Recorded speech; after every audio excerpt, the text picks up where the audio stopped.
Buenas tardes, hermanos, los saludo en el nombre del Señor Jesús. Hoy día vamos a continuar con esta cortísima serie que hemos comenzado acerca de la instrucción a nuestros hijos. Y he venido hoy día con la Biblia y algunos libros adicionales que vamos a ver dónde los acomodo, porque nosotros estamos hablando acerca de instruir a nuestros hijos en las enseñanzas antiguas. Hemos utilizado el texto de la Escritura, el Salmo 78. Yo quisiera que abramos ahí la palabra del Señor, el Salmo 78. Voy a leer desde el versículo 1 hasta el versículo 9. Entonces esta es la segunda parte de esta exposición que vamos a hacer en esta oportunidad. La Escritura dice: escuchad, pueblo mío, mi ley. Inclinad vuestro oído a las palabras de mi boca. Abriré mi boca en proverbios, hablaré cosas escondidas desde los tiempos antiguos, las cuales hemos oído y entendido, que nuestros padres nos las contaron. No las encubriremos a sus hijos, contando a la generación venidera las alabanzas de Jehová y su potencia y las maravillas que hizo.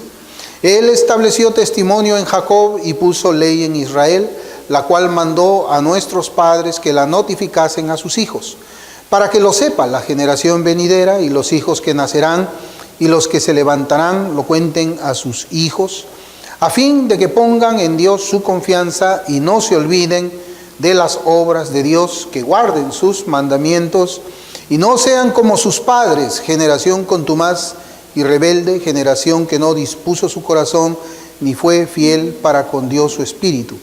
Los hijos de Efraín, arqueros armados, volvieron las espaldas en el día de la batalla.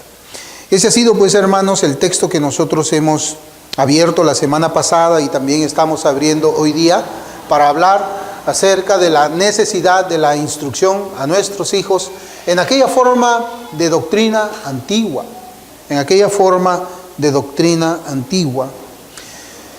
Yo he traído aquí unos libros adicionales, hermanos.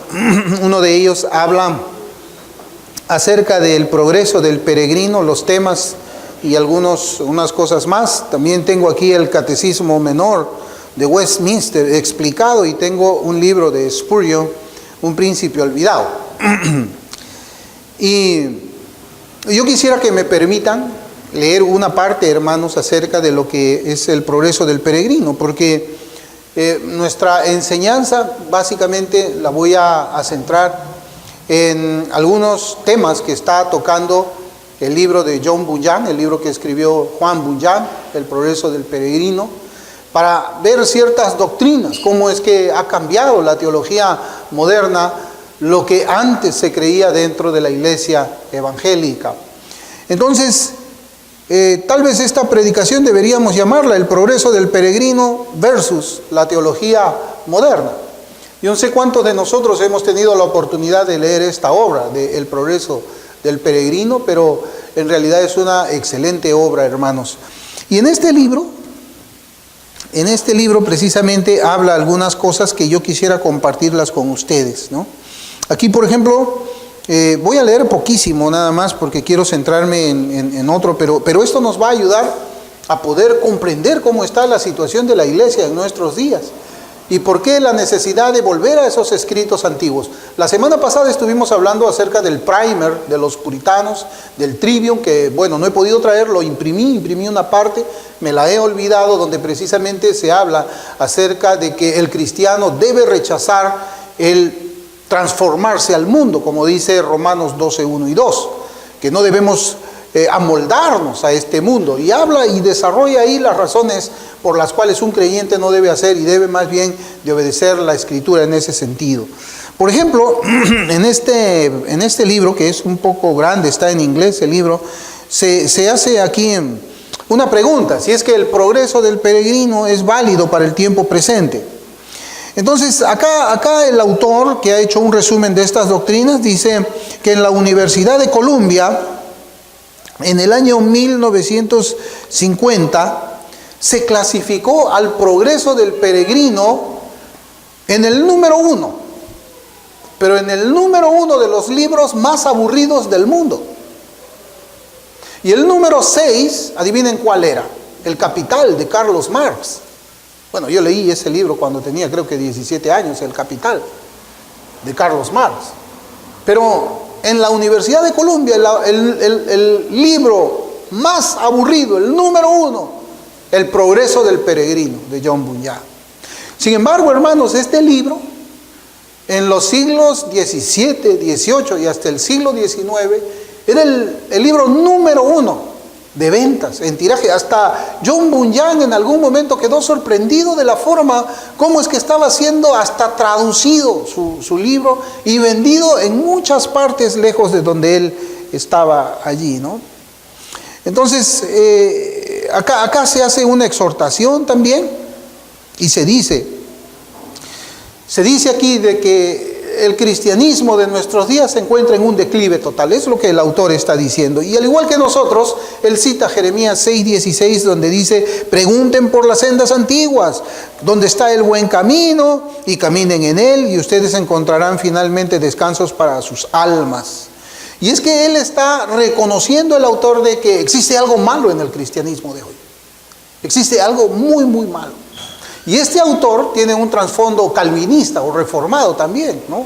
Como se le llama, ¿no?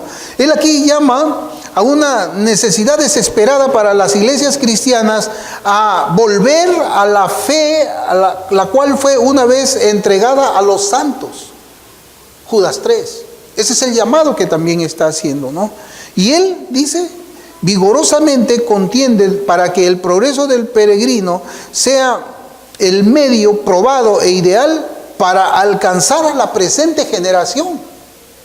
Para alcanzar a la presente generación. Recuerden ustedes que cuando comenzamos a hacer esta corta serie, en algún momento yo les decía de que pues la generación en la cual tal vez deberíamos ponernos a trabajar con mucha más fuerza es la generación de nuestros hijos, que están en los 5 años, 4 años. Porque estamos viviendo ahora en una generación que está entre los 20 hasta los 30 posiblemente, que verdaderamente ellos ya han sido absorbidos por el mundo. Han sido absorbidos por el mundo.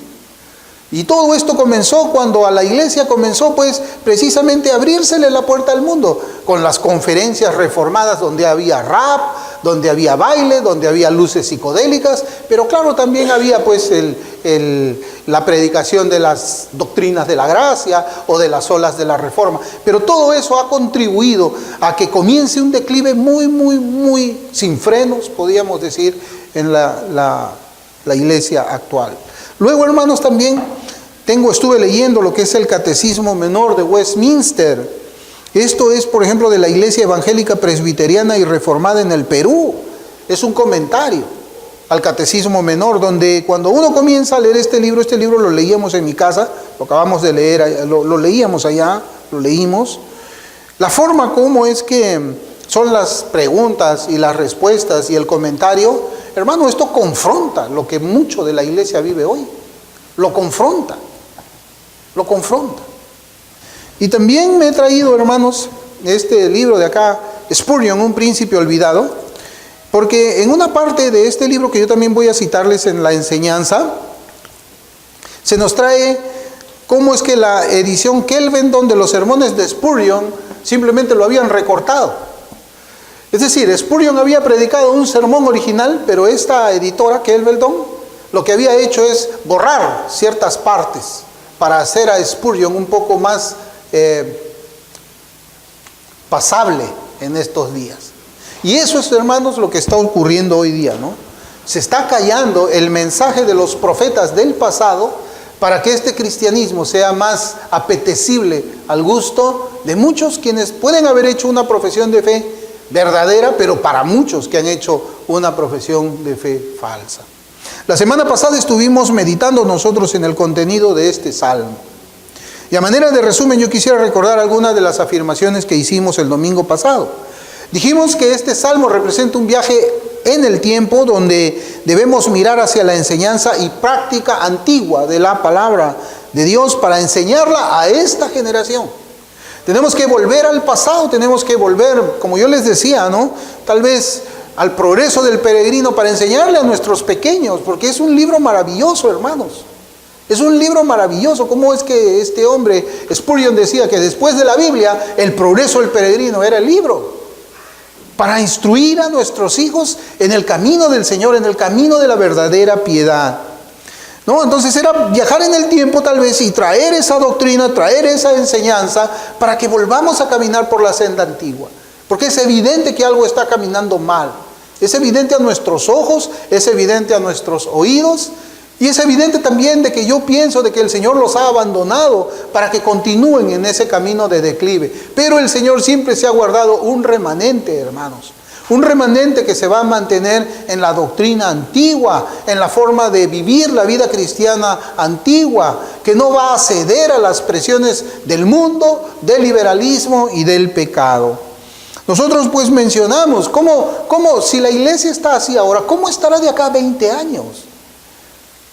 Cuando nuestros hijos tengan 25, cuando ellos tengan 30, ¿cómo estará? ¿Cómo estará cuando ellos tengan sus hijos? O sea, de aquí a unos 40 años más.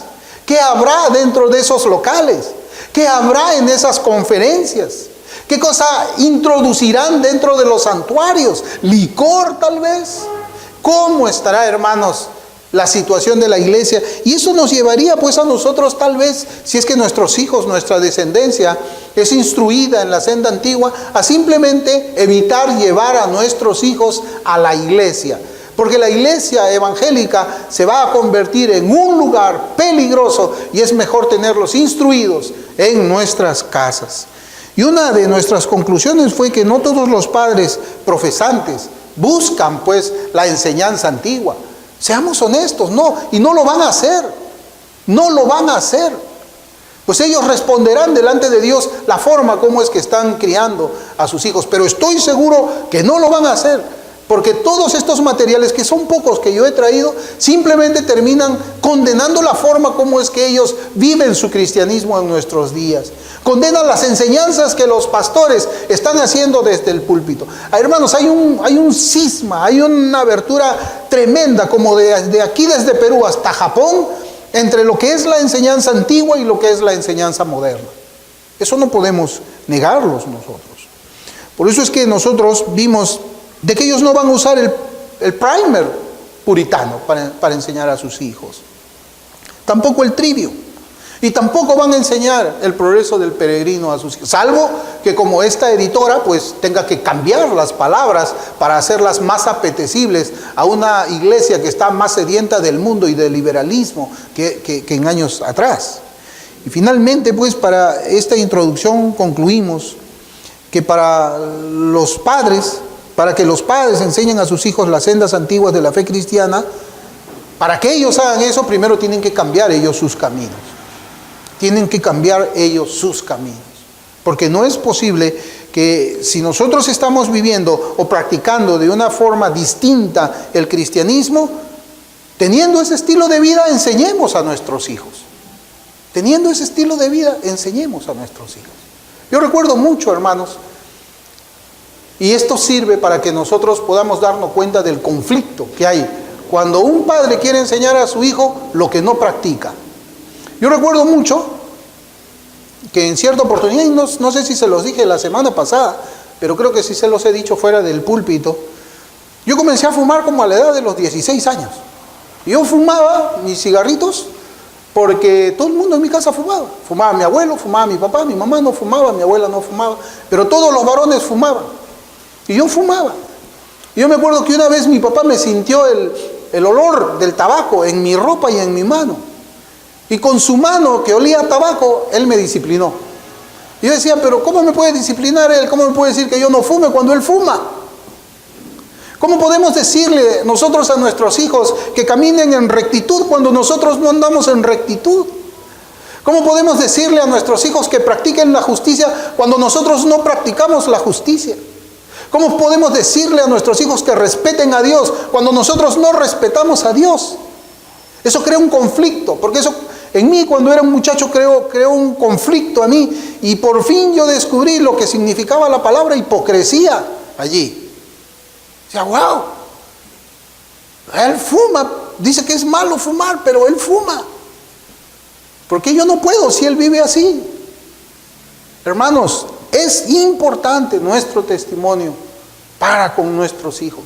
Por eso es que yo les digo, antes de enseñarles a ellos, es primero que nosotros nos reformemos verdaderamente a la palabra de Dios, para que lo que nosotros le estemos enseñando con nuestros labios, ellos lo vean como un ejemplo de vida y puedan seguir. Yo fíjense, hermanos, cuando vine a Perú, de los Estados Unidos, para plantar una iglesia, yo venía de una iglesia reformada. A mí no me contaron el cuento cómo es que se tenía que hacer. No, yo allí adoraba, yo allí almorzaba, yo allí pasaba mi día, yo escuchaba las predicaciones, yo andaba con los hermanos, yo salía a evangelizar, yo hice mi vida. O sea, cuando yo vine aquí, yo dije, yo ya sé cómo es el modelo de una iglesia bautista reformada. Yo no agarré un plan, no dije, a ver, voy a comprarme un libro, ¿cómo es que es? O voy a irme a la iglesia de fulano de tal, ¿cómo es? No, yo vine. Así debe ser nuestro hogar para nuestros hijos.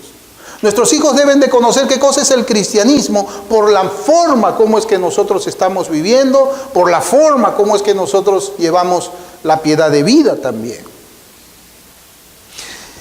Bueno, es evidente que nosotros hablamos pues de enseñar a nuestros hijos la Biblia. Yo sé que ese es el primer libro que nosotros debemos de usar. Tenemos que abrir la escritura con ellos, así como nuestro hermanito tiene ahí su Biblia abierta, verificando que lo que yo estoy hablando o estoy leyendo es lo mismo que él tiene allí. Pero también está mi práctica de vida. ¿Quién soy yo después que salgo del púlpito? La palabra de Dios para nosotros es infinita, eterna e inmutable. Ella no cambia. Amamos mucho la palabra de Dios y queremos ponerla en práctica. Sin embargo, yo les había dicho, el problema es la interpretación moderna. La interpretación moderna. Para convertir pues a la Biblia en una herramienta de iniquidad. Donde pues ya no vemos las mentiras de Abraham o las mentiras de Rahab como algo que Dios aborrece, sino como un ejemplo. Y eso no es posible. Dios es verdad. Y el diablo es el padre de toda mentira. Dios no puede agradarse, hermanos, en ninguna manera en la mentira. Pero se está utilizando la interpretación moderna para que los pecados de los santos del pasado puedan ser la norma de vida para nosotros, o para excusar el pecado de nosotros, ¿no? Entonces, no podemos nosotros creer esas mentiras que se están enseñando por medio de una interpretación moderna. Otros, y yo, hermanos, quería decirle, voy a hablar del libro de Bunyan, pero también quiero hablar en un momento muy corto, citando un diccionario del siglo XIX, cómo es que los cristianos entendían un pasaje de la Escritura por los cuales estaba prohibido el beber licor para un cristiano, ¿no? El cristianismo antiguo siempre ha sido la abstinencia alcohólica, pero también voy a hablar un poco acerca de dentro del progreso del peregrino, porque ahí habla del suicidio. Ahí habla del suicidio. Y vamos a notar, hermanos, que la forma como es que Bunyan lo pone allí en ese diálogo tan sencillo, pero tan sencillo, contraviene la enseñanza moderna de hoy. ¿Por qué? Porque se utiliza hoy día la doctrina de la justificación por fe para decir que uno puede suicidarse cuando la novia te abandona. Porque nadie dice, yo me recuerdo mucho ese caso de Grace Community Church, allá, ¿no? En los Estados Unidos, todos dicen, allí es donde hubo pues un juicio, los Estados Unidos contra esa iglesia y sus pastores, porque ellos fueron los padres no recuerdo el nombre, de este joven que se mató.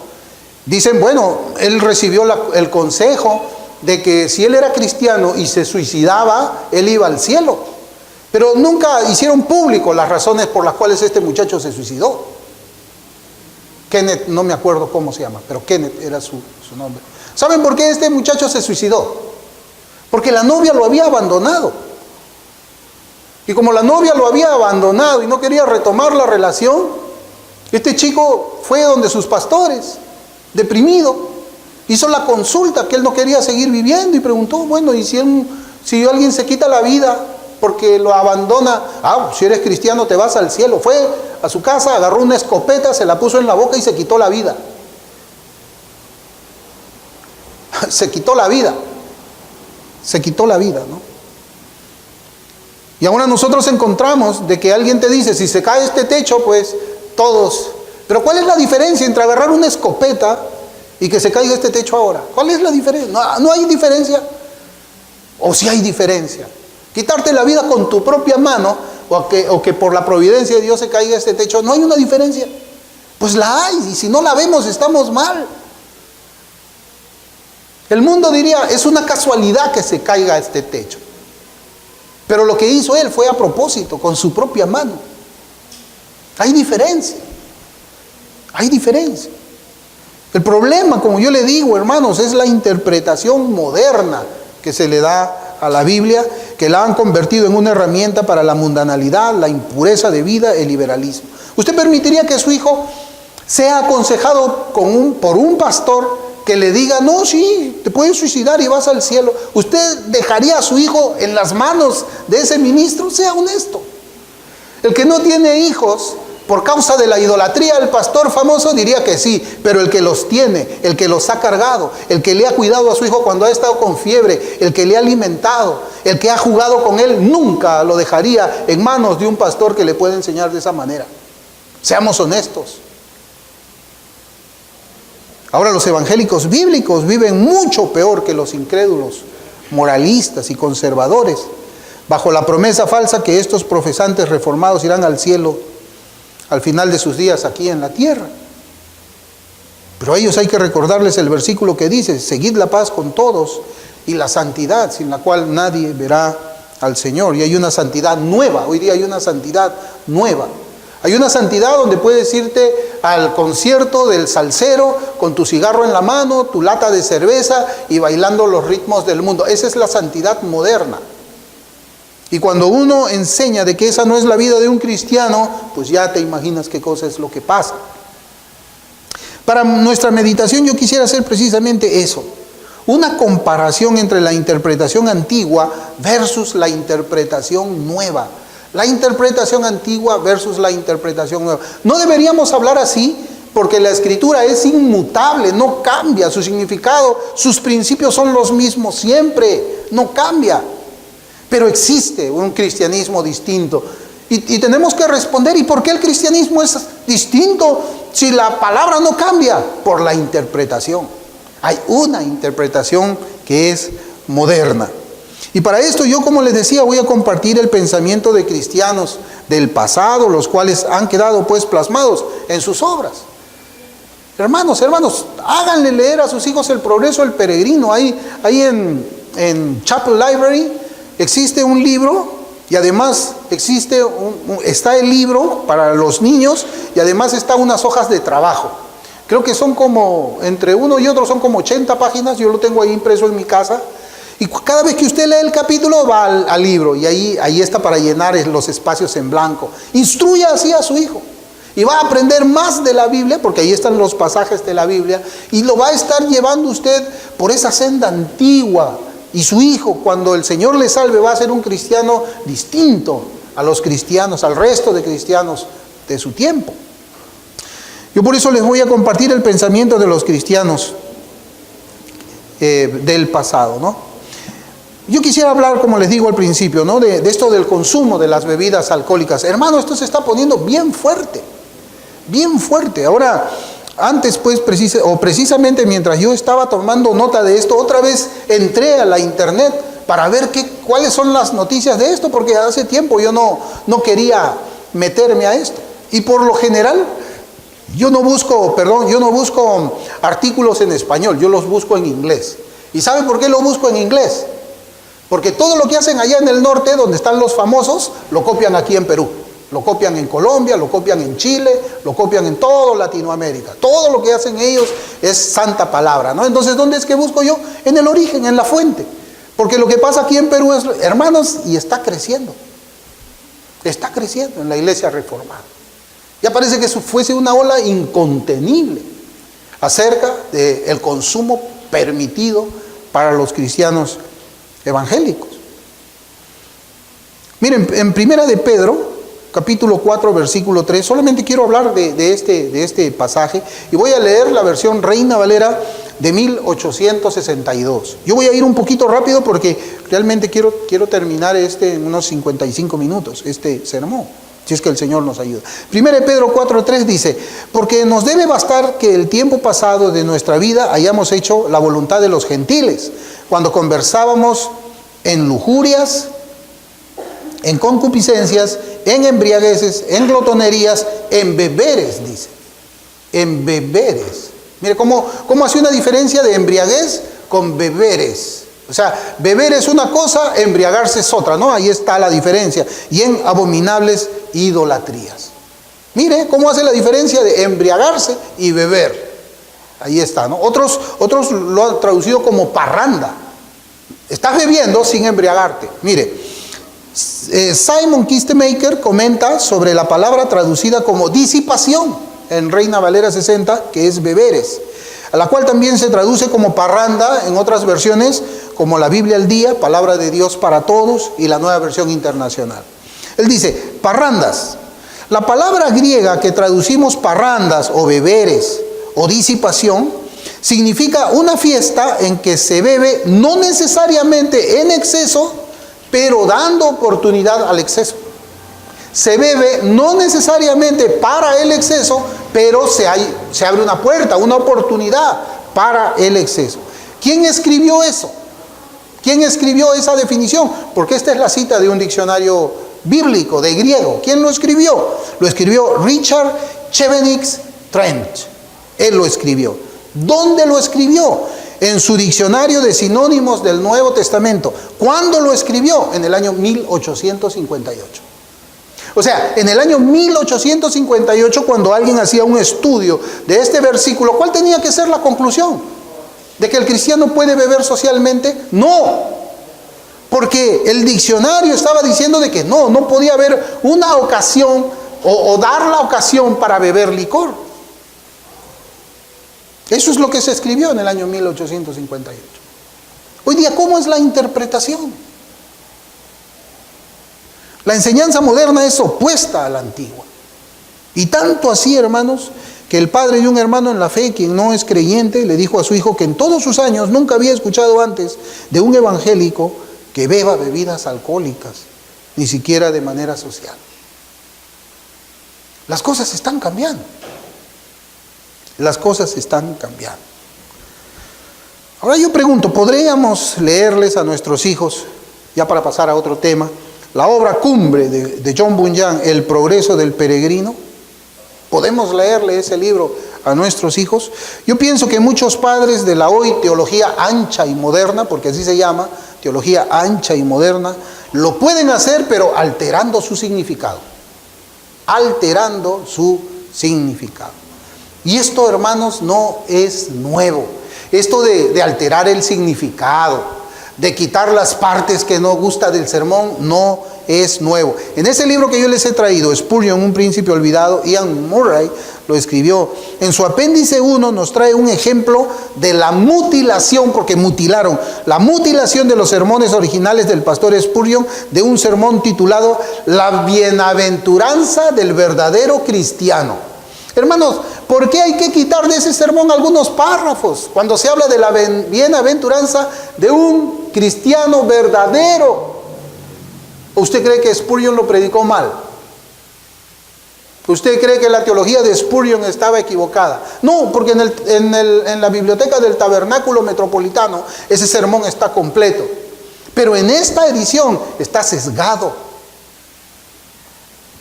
Hermanos, este crimen fue realizado por Kelvedon Edition. Y Murray escribe esto. Él dice, este solo ejemplo sirve de guía para entender cómo el doctor Cook adapta a Spurgeon, y es evidente en este, como en otros ejemplos que podrían citarse, que se consideró que Spurgeon necesitaba ciertas revisiones teológicas para hacerlo más presentable a los evangélicos contemporáneos. Dicho de otro modo, aquello precisamente que Spurgeon se negó a hacer, ha sido hecho ahora con sus obras. Algo tremendo, hermanos. Spurgeon nunca hubiese recortado sus mensajes. Es más, los mensajes de Spurgeon prácticamente fue parte del sostenimiento de su ministerio, porque ellos tenían una serie de copistas que copiaban los mensajes y los vendían con los porteadores, creo que se llamaban. Salían y vendían los mensajes sin recortar. ¿Y cómo es posible que se recorte un mensaje donde se habla del verdadero cristiano? Porque ofende. ¿Ofende a quién? Al falso. Ofende al que no es genuino, al que no es verdadero. Entonces, para que el que no es verdadero cristiano no se sienta fastidiado, confundido o molesto, ¿qué hay que hacer? Quítale, sácale esto del mensaje del pastor Spurgeon. Sácale. Y con la obra de Bunyan, yo les aseguro, va a suceder lo mismo, hermanos. Va a suceder lo mismo. Esta debe ser adaptada para hacerla más presentable a los evangélicos contemporáneos, robándole ¿qué cosa? Robándole su esencia teológica cristiana para las siguientes generaciones que lo lean. Yo creo que vamos a tener que tener, bueno, como yo ya tengo una copia en inglés antiguo de este libro, que de acá a 20 años de repente lo van a escribir diferente y que nuestros hijos, por la misericordia del Señor, puedan leer ese idioma para que tengan acceso a esa clase de literatura. Por ejemplo, y aquí quiero comenzar a hablar ya de este libro, y quiero traer unos diálogos cortos de esa obra que deberíamos leer a nuestros hijos. Cuando tratan de detener en su camino de salvación a peregrino, se observa el siguiente diálogo. Es un diálogo entre obstinado y cristiano. ¿Qué? Dijo obstinado. ¿Dejaremos a nuestros amigos y comodidades? Acá cita Mateo 19:22. ¿Dejaremos a nuestros amigos y a nuestras comodidades para seguir a Cristo? Esa es la pregunta que uno encuentra aquí. Y se la hace obstinado. Hoy día en la iglesia no es así. No puedes dejar a tus amigos. No puedes abandonar a tu familia por causa de Cristo. ¿Pero qué dice la Escritura? De que Él no vino a traer paz, Él no vino a traer armonía, Él vino a traer espada, dice. Porque el padre se pondrá contra el hijo, la hija contra la madre, por causa del evangelio. Pero nosotros encontramos ahora una interpretación distinta, una interpretación diferente. Bueno, continuando, sí, dijo Cristiano, pues ese era su nombre, porque todo lo que ustedes abandonarían es poca cosa comparado con lo que estoy buscando disfrutar. 2 Corintios 4:18. Y si me acompañan y se mantienen firmes, disfrutarán lo mismo que yo, porque hay de sobra para todos. Lucas 15:17. Vengan conmigo y comprueben que digo la verdad. ¿Qué cosas buscas? Que dejas todo el mundo para encontrarlas. ¿Qué cosas buscas? Que dejas todo el mundo para encontrarlas. Lucas 14:33. Busco una herencia incorruptible, pura y que no se desvanece. 1 de Pedro 1:4. Está reservada en el cielo y segura allí para ser dada a su tiempo a los que la buscan con empeño. Hebreos 11:16. Si quieren, lean de esto en mi libro. Fuera con tu libro. ¿Volverás con nosotros o no? No, nunca, dijo Cristiano, porque ya he puesto mi mano en el arado. Hermanos, ¿usted entiende este diálogo? Yo no sé si a usted le ha pasado. Pero cuando usted comienza a caminar en el camino de la fe y usted comienza a darse cuenta de que usted no pertenece a un lugar, de que usted a veces no puede ir ya a acercarse a un lugar por la forma como es que las personas viven en contra de lo que la palabra del Señor enseña, comienzan a verlo como este hombre es un fanático, es un religioso, está abandonando todo por Cristo. Está dejando su familia por Cristo. Está dejando a sus amigos por Cristo. Hermano, ¿es malo abandonar todo por Cristo? Es malo abandonar todo por Cristo. No estamos diciendo que no vamos a amar a nuestros familiares. Por supuesto que los amamos. Por supuesto que los queremos. Queremos que ellos alcancen la salvación, que ellos abran sus ojos, que ellos abandonen el camino de muerte al que están yendo hacia el infierno y vengan al camino de la vida junto con peregrino. Pero el obstinado dice, no, yo no pienso dejar todo esto. No pienso. Para mí es más valioso mi amigo, para mí es más valioso mi familia que llegar al cielo. Que llegar al cielo. ¿Alguna vez nos hemos encontrado nosotros con obstinados evangélicos que se han negado a abandonar a sus amigos, familiares y comodidades, despreciando la herencia incorruptible, pura y que no se desvanece. Por supuesto que los hemos encontrado, por supuesto que los hemos visto. ¿Cuántos hemos conocido que han puesto su mano sobre el arado y miran atrás como lo hizo la mujer de Lot? Pues esta es la enseñanza de la teología ancha y moderna, la misma que se contradice con el pensamiento de esta sencilla obra de Bunyan o con el cristianismo en los días de él. ¿Usted se da cuenta, hermanos? ¿Qué significaría enseñarle esto a sus hijos acerca de lo que es el camino de la fe? ¿Usted se da cuenta que es distinto, es diferente? ¿Qué prefiere usted? ¿Que su hijo abandone todo por el Señor? Bueno, en cierta oportunidad yo estaba conversando con un congregante hace años, un profesante de la fe, y él comenzaba a decirme muchas cosas de lo que quería que su hijo fuese, antes que nazca Caleb, que su hijo fuese, ¿no? Quería que su hijo pues vaya a la universidad, tenga un doctorado, tenga casa, se case, se compre un carro, alcance, no sé, tantas cosas. Me dijo, ¿y tú qué quieres para tu hijo? Bueno, yo lo que quiero para mi hijo es que el Señor lo salve. Y si se va a las misiones, que sea misionero. Eso es lo que yo quiero. No, pero si él escoge ser, un estudiante, que escoja ser un estudiante, pero que el Señor lo salve. Y que sea luz en su generación. Que sea un muchacho, que sea un muchacho de buen vivir, de buen caminar.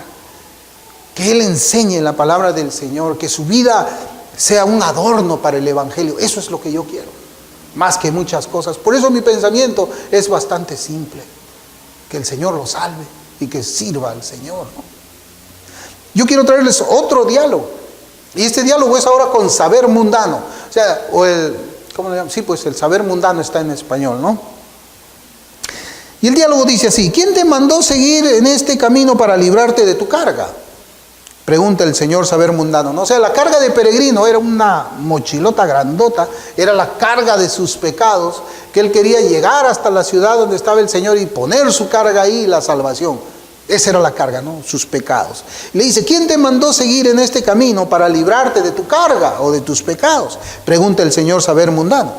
Un hombre que me pareció muy importante y honorable. Se llama, según recuerdo, Evangelista. No siga su consejo. No hay camino en este mundo más peligroso y problemático que este que te ha indicado, y ya lo comprobarás si sigues su consejo. Algo de experiencia has tenido ya, según veo, pues llevas lodo del pantano de la desconfianza. Pero ese pantano solo es el principio de los sufrimientos que esperan a los que andan en este camino. Escúchame, soy mayor que tú. Es probable que te encuentres con peligros, desnudez, hambre, espada, leones, dragones, tinieblas y aún la muerte. Estas cosas son reales, habiendo sido confirmadas por el testimonio de muchos. ¿Por qué ha de arruinarse un hombre tan neciamente por escuchar a un desconocido? Puedo indicarte cómo obtener lo que anhelas sin los peligros que tú por este camino te encontrarás. Sí, y la solución es fácil. Además, debo agregar que en lugar de esos peligros encontrarás seguridad, amistad y contentamiento. Eso es lo que el mundo te ofrece. El camino cristiano es el camino del sufrimiento, es el camino de los valientes, es el camino donde estás yendo en contra del mundo, pero hay un camino más sencillo. Ese es el camino donde vas a tener paz, no vas a pelear con nadie. Es el camino donde todos te van a querer, todos te van a aceptar. Es el camino donde vas a ser recibido como alguien muy querido, muy amado. Muy amado.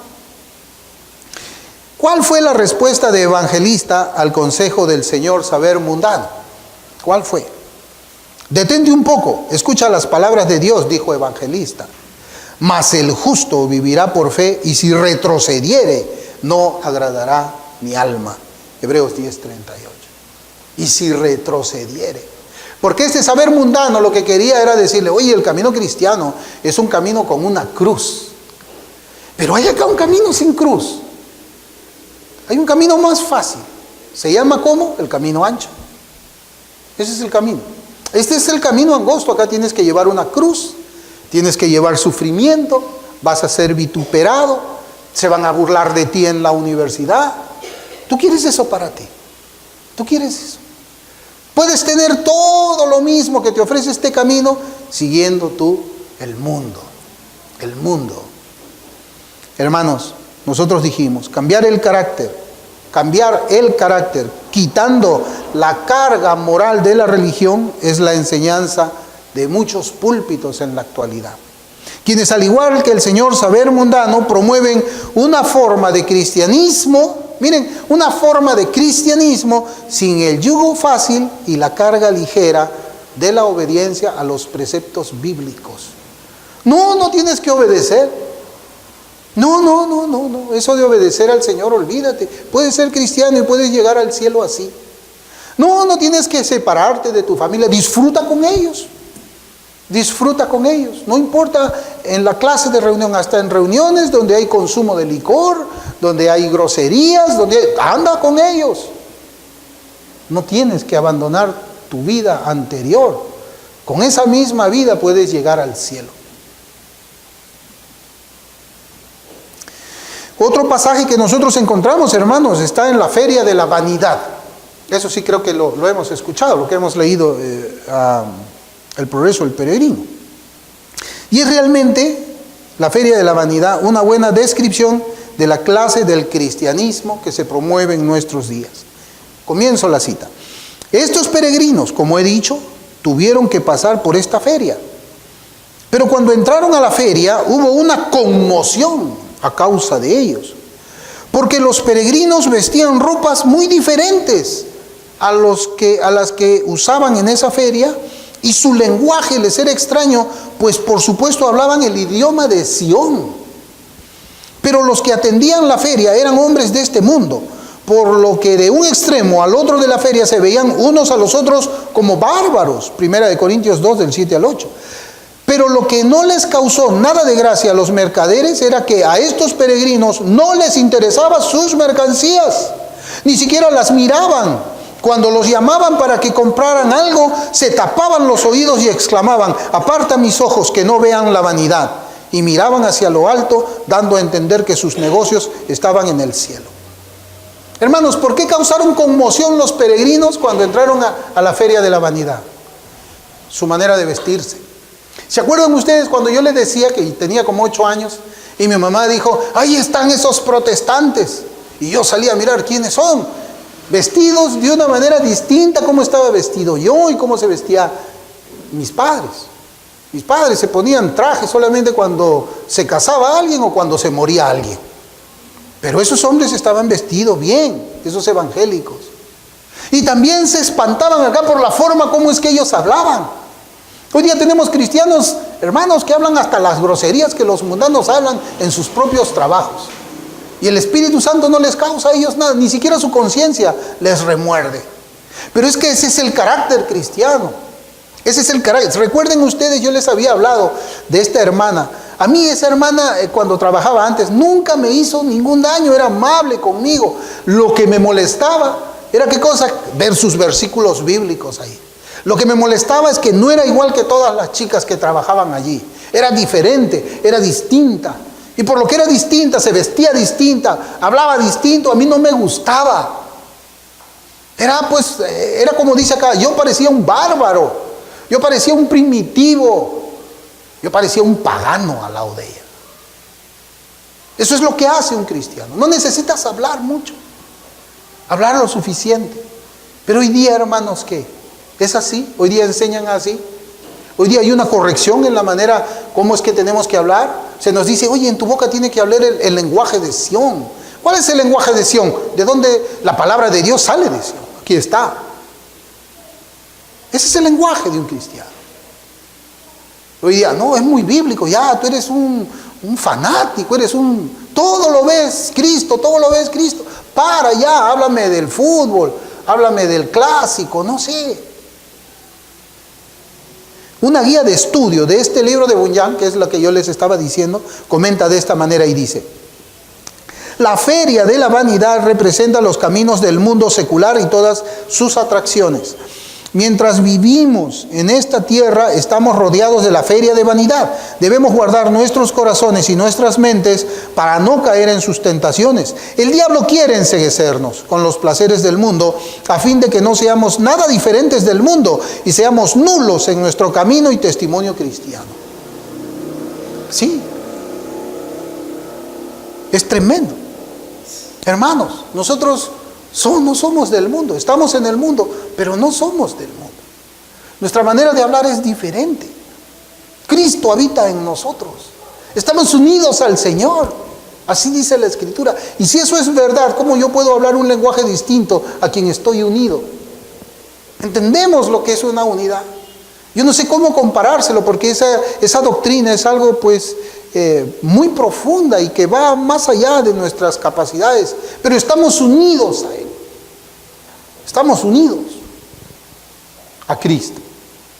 Entonces, si Cristo fue despreciado por el mundo y yo estoy unido a Él, ¿cómo es que el mundo me puede amar a mí? ¿Cómo? Si Cristo fue vituperado, ¿cómo es que yo voy a ser alabado? No puede ser, ¿verdad? Hay algo raro ahí, hay algo ilógico. Porque si Cristo y yo somos una esencia, si Cristo usted es una misma esencia, entonces ¿cómo el mundo le puede atraer a usted cuando Cristo no ama al mundo? Cuando Cristo dice en su palabra, el que se hace amigo del mundo se constituye en enemigo de él. ¿Cómo? Si usted está unido, ¿cómo le puede gustar el mundo? Si usted comparte la misma esencia, es imposible. Hay una enseñanza moderna, hay una enseñanza antigua. Hay una enseñanza antigua. En el diálogo de Peregrino con el Señor Conveniencia se leen estas líneas. Ahora lea usted esto. Si va con nosotros, tiene que ir contra viento y marea. Esa respuesta, ¿no? Si va con nosotros porque quería ir con ellos. Si usted viene conmigo, y esa es la invitación de un cristiano, tienes que ir contra viento y marea. Ese es el camino cristiano. Tiene que ir contra viento y marea, lo cual, según veo, es en contra de su manera de ser. También tendrá que seguir la religión lo mismo cuando ande en hilachas que cuando ande en sandalias de oro. Y tendrá que acompañarla lo mismo cuando ande encadenada que cuando pase por las calles en medio de aplausos. No traten de imponerse ni de cuestionar mi fe. Déjenme mi libertad e iré con ustedes. Gálatas 5:13. Ni un paso más si no hace todo como nosotros. Entonces concluyó Conveniencia. Y mire lo que responde. Jamás cambiaré, mire lo que responde Peregrino. Jamás cambiaré mis viejos principios, siendo que no son dañinos, sino provechosos. Si no me dejan ir, esto es lo que dice Conveniencia. Dice, jamás cambiaré mis viejos principios, siendo que no son dañinos, sino provechosos. Si no me dejan ir con ustedes, tendré que ir solo hasta encontrarme con alguien a quien le agrade mi compañía. Los peregrinos decían, ¿sabes qué? Si vas a caminar con nosotros en este camino hacia Sión, hacia la tierra celestial, hacia el cielo, es un camino contra viento y marea. Pero Conveniencia no querías ir. Claro, eso no es conveniente. No lo es. Conveniencia quería seguir su propia manera de fe. Su propia manera de fe sin que nadie se la cuestione. Él decía, yo creo de esa manera y no me cuestione. Quería una libertad sin conversión y esperaba que Peregrino acepte su comunión bajo esas condiciones. Él esperaba que Peregrino le diga, no, sí, vamos, no hay ningún problema. Estamos en el mismo camino, buscamos lo mismo, tú vives diferente, eres tú, vives tu religión a tu manera, yo vivo a la mía, sigamos por el mismo camino.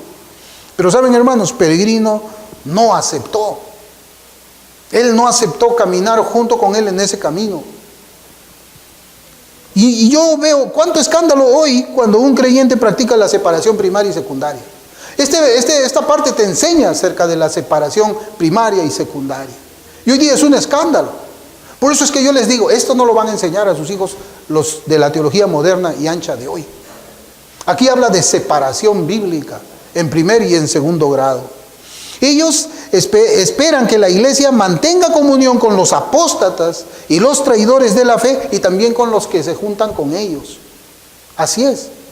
Así es, no hay separación. Cuando uno habla de separación, así como lo muestra este libro, no, es tenido como un sectario te van a llamar. Veamos este diálogo también muy interesante, hermano, cuando Cristiano llega al castillo de las dudas. Esta parte, hermano, es tremenda. Cuando llega al castillo de las dudas y al gigante de desesperación. Comienzo la cita. Dice, la noche siguiente, Desconfianza le dijo a su esposo que debían aconsejarles que pusiesen fin a su vida. Mire ese consejo que le estaban dando a Cristiano en el castillo de las dudas y el gigante de la desesperación. Le querían aconsejar que se suiciden. Mire.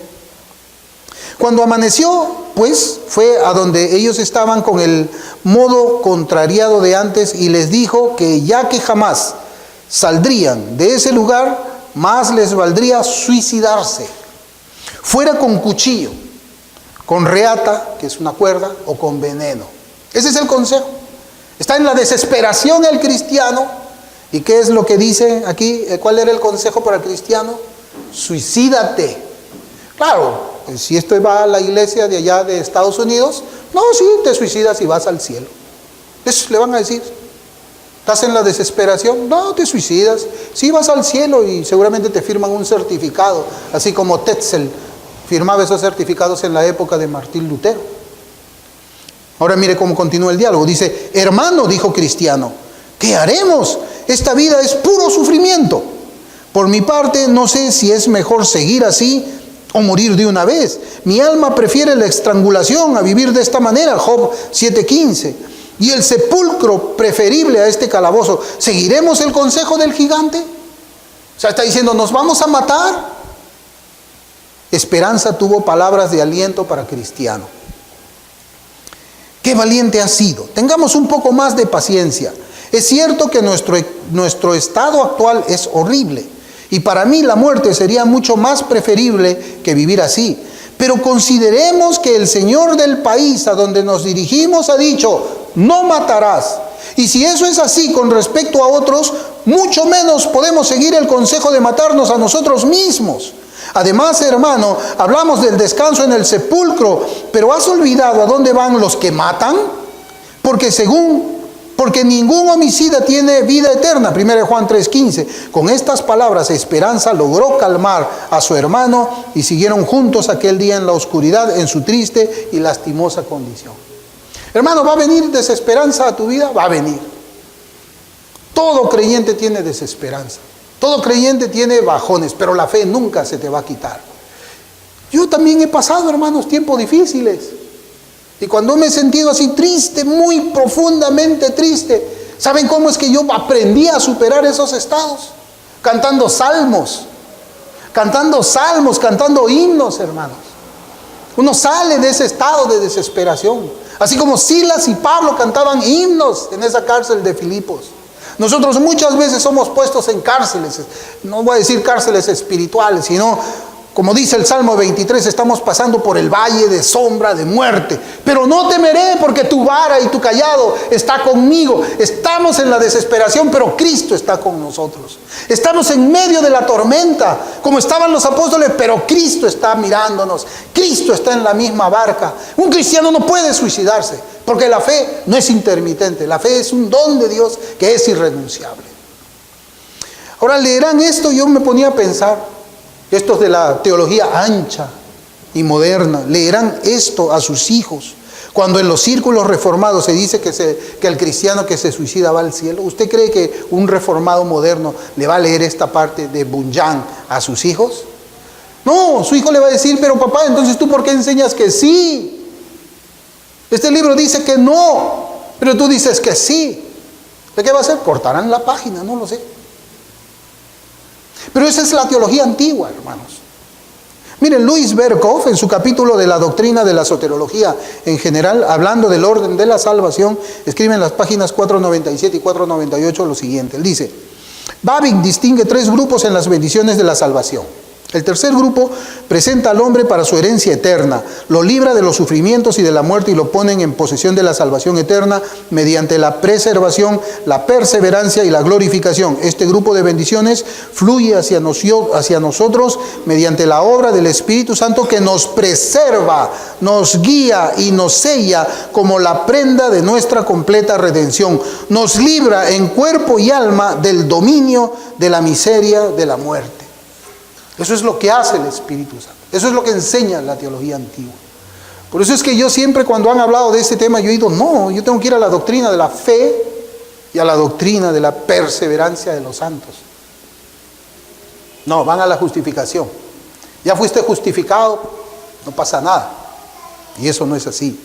La enseñanza moderna dice que un creyente puede quebrantar el sexto mandamiento, porque ese es el sexto mandamiento, no matar. Puede quebrantar el sexto mandamiento y suicidarse. Después de todo, Cristo ya pagó por ese pecado también. Y nadie muere sin pecado. Esta doctrina está en contra, como yo le digo, de la perseverancia de los santos. El último pétalo del tulip. O la última doctrina de la gracia. Es que no la conocen, hermanos. No lo conocen. No lo han leído. Han aprendido así de un blog que lo han leído en 10 minutos. Y creen que ya aprendieron todo lo que uno aprende 10 horas por otro lado. No lo han leído.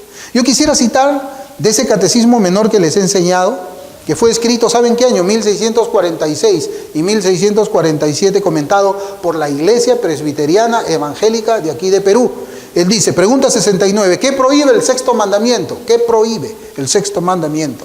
Respuesta, el sexto mandamiento prohíbe destruir nuestra propia vida o el quitar injustamente la de nuestro prójimo, así como también todo lo que tiende a este resultado. Comentario, ¿qué es lo que comenta? Es un santo deber que Dios ha impuesto a sus hijos que se esfuercen de una manera legítima en la conservación de su propia vida y de la de cada uno de sus prójimos, y por consiguiente nadie puede quitarse la vida a sí mismo, ni debe quitarla injustamente a ninguno de sus prójimos. Salmos 82:3, 82:4, Primera de Reyes 18:4, Jeremías 26 del 14 al 16. Nadie puede quitarse su vida a sí mismo. Usted debe enseñarle esto a sus hijos y no dejarles ver muchas predicaciones que pueden terminar conduciéndolos a ellos a quitarse su propia vida bajo una esperanza falsa de salvación. Por eso es que tenemos que volver nosotros a la enseñanza antigua. Tenemos que darle estos libros a nuestros hijos.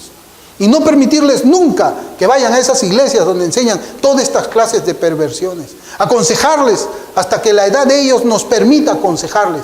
Y seguiremos aconsejándoles aun cuando seamos más viejos cuál es el camino que ellos deben de seguir y que aprendan a tomar sus decisiones según la palabra de Dios, según la senda antigua. Eso es lo que nosotros tenemos que hacer si queremos preservarles a ellos en los caminos de las sendas antiguas donde está la vida.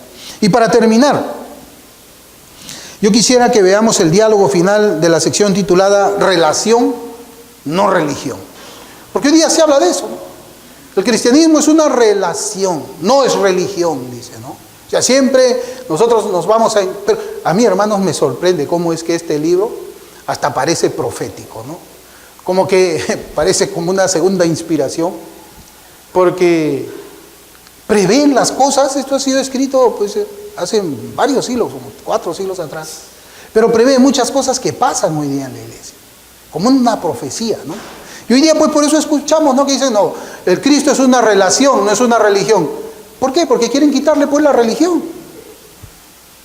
Pero la Escritura habla de religión, la religión pura y sin mácula. O sea, el cristianismo es una religión. Es verdad, tenemos una relación, pero es una religión. ¿Por qué? Porque tenemos que vivir conforme es digno del Evangelio de Jesucristo, dice la Escritura.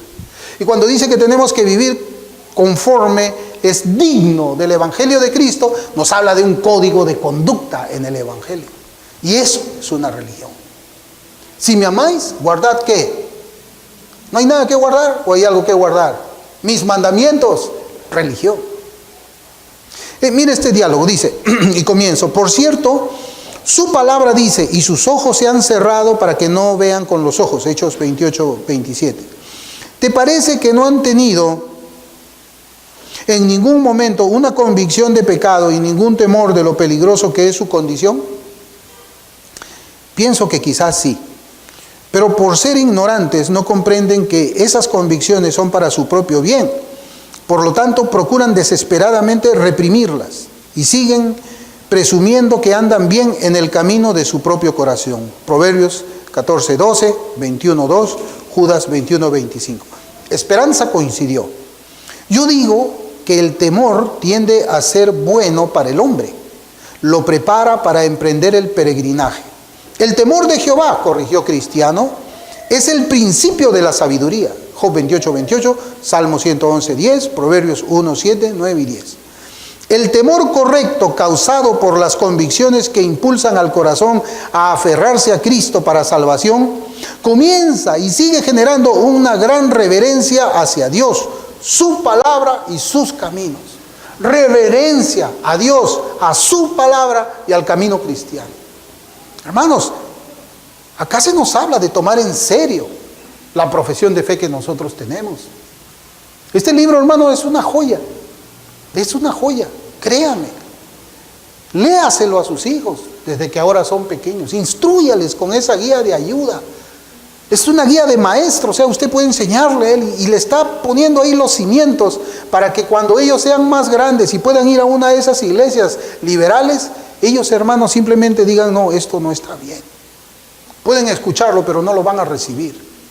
Pueden tratar de convencerlos, pero no los van a convencer. Van a caminar en justicia, en rectitud, en verdad. Van a poner su vida en las manos de Dios. Van a aprender a confiar en el Señor, aún en los tiempos más difíciles, más oscuros de su vida. Van a tener que aprender a pasar por el valle de la sombra de muerte. Y van a tener que aprender a tener fe también de que el Señor va a estar con ellos. Van a tener que aprender a vivir en un mundo caído en el pecado, siendo ellos la luz y la sal, siendo completamente distintos, vistiéndose diferente, hablando de una manera piadosa, demostrando que Cristo vive y demostrándoselo a una generación que simplemente cree que Dios no hace nada, cree que Dios está muerto, como dice esa película. Dios no está muerto, Dios está vivo. Cristo vive en nosotros. Y Él es quien vivifica nuestros corazones. Y de esa profundidad de nuestros corazones habla nuestra boca y está vivo nuestro cuerpo. Nosotros respondemos a todas esas influencias que el Espíritu Santo hace desde nuestro corazón. Esa influencia que Cristo ganó en la cruz. Porque el cristianismo no son palabras, es poder de Dios. Y ese poder de Dios tiene que ser visto en nosotros y en nuestra generación que viene. Hermanos, volvamos a la senda antigua. Volvamos a la senda antigua. Leamos, adultos, nosotros también, otra vez, este libro, hermanos. Y que el Señor nos ayude, junto con la palabra de Dios, evidentemente, primeramente. Pero este libro que nos haga ver, tal vez abrir los ojos y mirar qué cosa es lo que está sucediendo ahora. Y qué es lo que estamos haciendo nosotros como padres, para que nuestros hijos no caigan en ese declive. No caigan en esas corrientes que los va a conducir a nada bueno, hermanos. Acá habla del proverbio, ¿no? Para algunos hay camino que les parece recto, pero es camino que conduce a la muerte. Pensemos en eso, hermanos. Y hagamos caso de lo que la palabra del Señor nos manda a nosotros. Nos manda a nosotros.